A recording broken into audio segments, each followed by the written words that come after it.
Welcome to Massive Beers. My name is Matt. We do the beer stuff here. A little bit more of foam up in this piece. We get a decent amount of foam here in New Jersey, and usually it's typically hyper fresh. This was canned 3 weeks ago. Miss Be there, the Nameless, 7% alcohol by volume, India Pale Ale. There you go. It's right there for y'all. Foam, yeah, I dig me, especially nowadays. Their cans were a little bit wonky for me, for the first foray or the first year or so into the market when they were doing cans when, beer was super hypey pre-pandemic. But now their cans tend to be quite solid. So I have zero hesitation picking their stuff up. And this one, I don't know, there's something about it.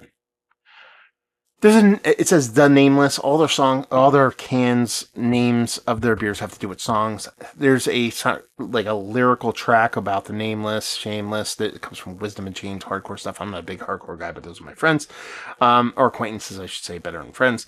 So I know that song. It reminds me of that, so I'm sure it has to do with not that and something else. But anyway, something about it kind of just piqued my interest. It says Young Bachelor. Is that the name of the band? I don't know. It's a 7%. Heinsberg, Vermont. Keep cold, drink fresh. Time kills art. Canned on bottom it says Pile with a Y. 3/25/25. We are at the 17th of April. Something just burnt. Yeah. Anyway, let's do this. Let's see what's what. I do dig the can. I always dig their cans because of the contour cut label. I say that every time, but I'll say it again. Anyway, here we go. Give it a hefty pour.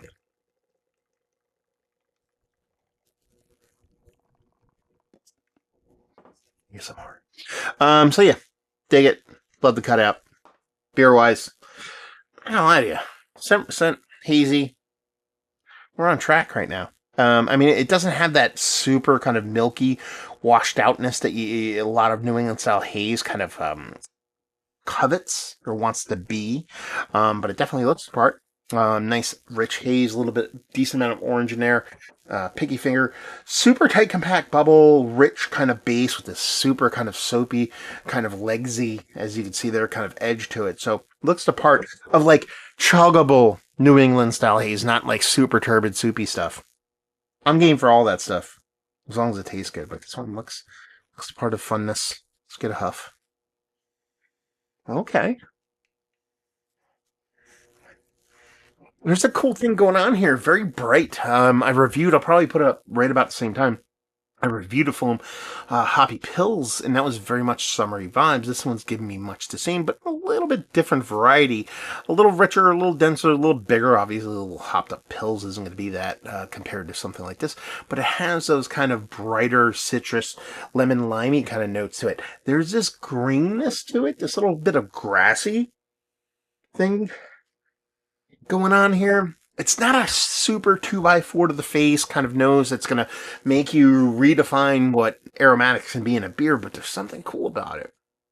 I'm getting vibes from it, let's put it that way. So bright, summery, a little bit of greenness, concapped lawny mower kind of vibes to it, and zero off flavors, zero negativity as far as aromatics go. Just a bright, summery haze. Let's dive in. Cheers, y'all.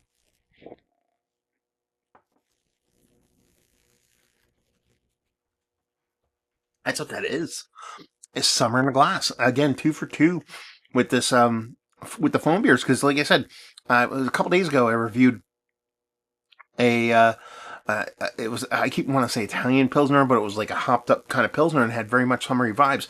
That's the MO of this thing through and through.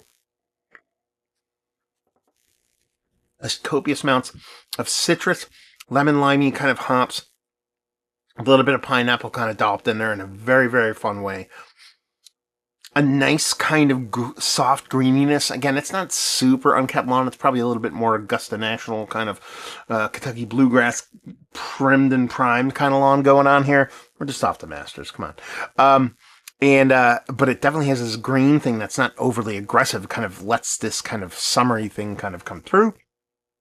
a little bit of weight to it, so it has a nice mouthfeel without being overly hefty, overly turbid. Kind of what I kind of alluded to during talking about the look of the beer is that it has a fullness to the mouthfeel, but it isn't super turbid, so it lends itself to being drinkable. Drinks all the part of 7%, and you're getting that. You're getting that impact. You're getting that oomph from the beer. Finishes dry too, so there is a sweetness to it because it is a hazy IPA, but it's not hyper under attenuated, so it's not this residual sweetness that kind of lingers on your tongue. You could do much, much worse for a hazy, and you could do a lot worse for like a bright, summery, drinkable hazy. Sure, 7%. It's not like you're even kind of touching kind of sessionable levels here, but for what it's giving you, at the ABV level and the vibes. Again, I know that's kind of cryptic and a little bit not a proper descriptor when it comes to beer, but it's just got those summer vibes.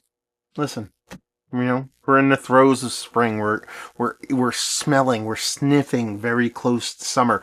Next week is the first week I think we're hitting 70 every day here in my part of Jersey. This foots the bill. This makes me happy. Makes the tattoo Micah gave me happy. I'm a fan. I like it. I dig it. I'm here for it.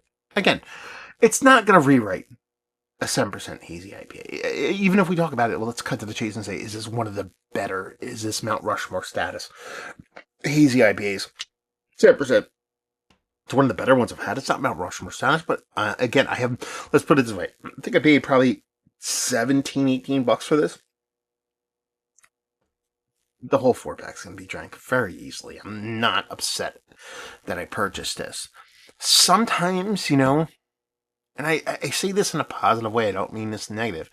Sometimes you don't want a Michael Bay movie in beer. You just want a real tight story that's told really well, and it's really, really well made without the huge explosions and all that stuff. That's what this beer is for me. It's just a really well done, summery, hazy that's drinkable, and I dig it. Hopefully you read that as a positive. It's not as like a ho-hum kind of negative. Again, for me, it's not going to be that kind of upper echelon S tier stuff, but absolutely A tier for sure. Oh, show. So yeah, I guess that's all I got for you. Let's talk about it. Like I said, Mount Rushmore status, no, but very, very tasty beer and definitely worthy of being up there. Valued availability, like 17 bucks off a shelf, Jersey, and leave you with if you like what we like this. If you like hazy IPA and you like them, drink them, and you like the drinkability of really well done hazy IPA, and you like summery vibes, you will dig this. Done and done. Hopefully, you guys enjoyed the review. Massive Beers. If you want to check me out doing the social media stuff, Beer Massif, podcasting stuff, foam. Been to the brewery, had their beers, had this beer. All that fun stuff down there. Hopefully, you enjoyed the review. Hopefully, enjoying a little bit of foam right now. Hopefully, see you next time. Cheers, all.